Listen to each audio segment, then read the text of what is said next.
Oi, gente, vim trazer mais um caso pra vocês. Eu demorei um pouquinho pra gravar porque eu tive um problema com 2 sisos, mas o problema tá resolvido e agora eu vou voltar com a programação normal, tendo um vídeo por semana durante esse mês de agosto e a partir do mês de setembro serão 2 vídeos por semana. Então, vamos pro caso de hoje. Filho de um casal de lavradores, Brás e Maria Luísa Soares de Oliveira, Ibrahim e Pedro Henrique Oliveira, nasceram e cresceram na área rural da Serra Fluminense, no Rio de Janeiro. Eles tinham 2 irmãos, Jailton, de 17 anos, e Márcia, a caçula, de 16 anos. Nenhum dos 4 aprenderam a ler ou a escrever. Segundo um ex-capitão do BOPE, o pai dos garotos era alcoólatra e, quando bebia, espancava os filhos e, em outras ocasiões, ele expulsava os meninos de casa e os obrigava a dormirem na mata.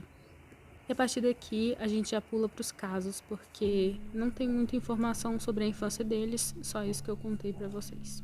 Os primeiros crimes aconteceram em 1991 com as vítimas Eliana Macedo Xavier, de 21 anos na época, no dia 15 de fevereiro, e Norma Cláudia, de 11 anos, no dia 11 de setembro. As duas foram estranguladas por fios de arame em Rio Grandina, em Nova Friburgo, também no Rio de Janeiro. Os peritos que analisaram os corpos encontraram sinais de necrofilia. E na época que esse crime aconteceu, o Ibrahim, o irmão mais novo, confessou o crime da Norma, mas ele disse que não teve participação do seu irmão Henrique.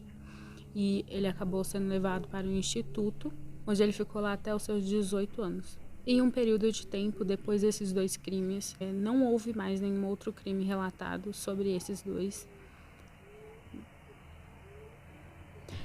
E depois desses 2 crimes, eles ficaram um tempo sem cometer nenhum crime e os crimes voltaram a acontecer só em 1955. O primeiro crime registrado de 1955 dos irmãos necrófilos foi contra um casal. Eles estavam em uma cachoeira quando foram atacados por Ibrahim e Henrique. João Carlos foi morto a pedradas e a sua mulher, Elisete, também foi ferida, mas conseguiu escapar após se jogar de um barranco. Já no hospital, Elisete, a mulher atacada na cachoeira, deu à polícia uma descrição dos criminosos que batia com os irmãos Ibrahim e Henrique. E na época que isso aconteceu, os irmãos começaram a ser fugitivos da polícia. Então eles cometiam um crime e após isso eles se escondiam na mata para a polícia não encontrar eles.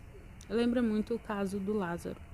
E quando esse crime aconteceu na cachoeira, a sua família teve a casa onde morava incendiada porque os moradores da região ficaram muito revoltados quando descobriram que foi os dois que haviam praticado esse crime. E após todo esse acontecimento, a próxima vítima foi em 1º de abril. Eles assassinaram e estupraram a própria tia. No dia 1º de abril daquele mesmo ano, Ibrahim e Henrique fizeram mais uma vítima, a própria tia, Vera Lúcia Damasceno, de 35 anos, morta a facadas, e em 17 de maio a vítima foi Odete de Carvalho Silva, de 56 anos, morta a golpes de foice.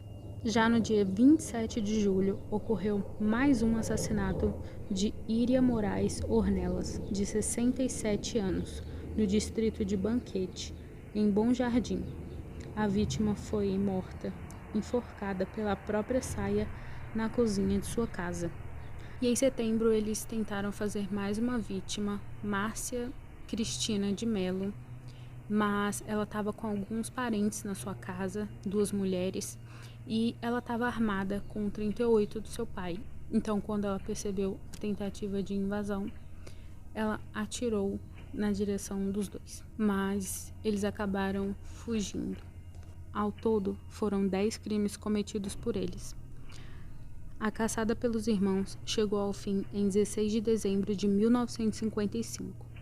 Estima-se que participaram da busca cerca de 700 homens, sendo 300 da PM, 300 do BOPE e 100 voluntários. No dia da captura, a polícia recebeu a informação de que Ibrahim estava em um povoado chamado Sítio do Coronel, e eles o encurralaram, numa falha tentativa de fuga, tentando atacar a polícia com um facão. ele foi atingido com 5 disparos. Mesmo ferido, ele buscou abrigo na mata, mas foi encontrado já sem vida 2 horas depois. Já o outro irmão, o Henrique, ele acabou ficando foragido por alguns meses até ele decidir se entregar em 1996. Ele decidiu se entregar porque, segundo ele estava com medo de ser morto pela polícia ou morto pela população. Ele foi condenado por júri popular em 1º de setembro de 2000 a 34 anos de prisão, mas um tempo depois ele foi solto, mas acabou sendo preso novamente após tentar entrar em um presídio com drogas. E atualmente ele está preso em Maricá, no Rio de Janeiro. E essa foi a história de hoje, ela é bem curta, bem rápida mesmo, mas é um caso brasileiro que eu queria contar. Se você se interessou pela história, fizeram um filme.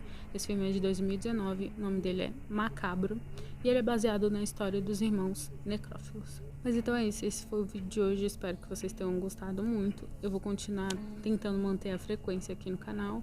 Eu dei uma parada, né, já expliquei o porquê, mas eu tô de volta. Então, se você gostou do vídeo, deixa o like, deixa um comentário aqui embaixo como uma sugestão, se inscreve e até a próxima.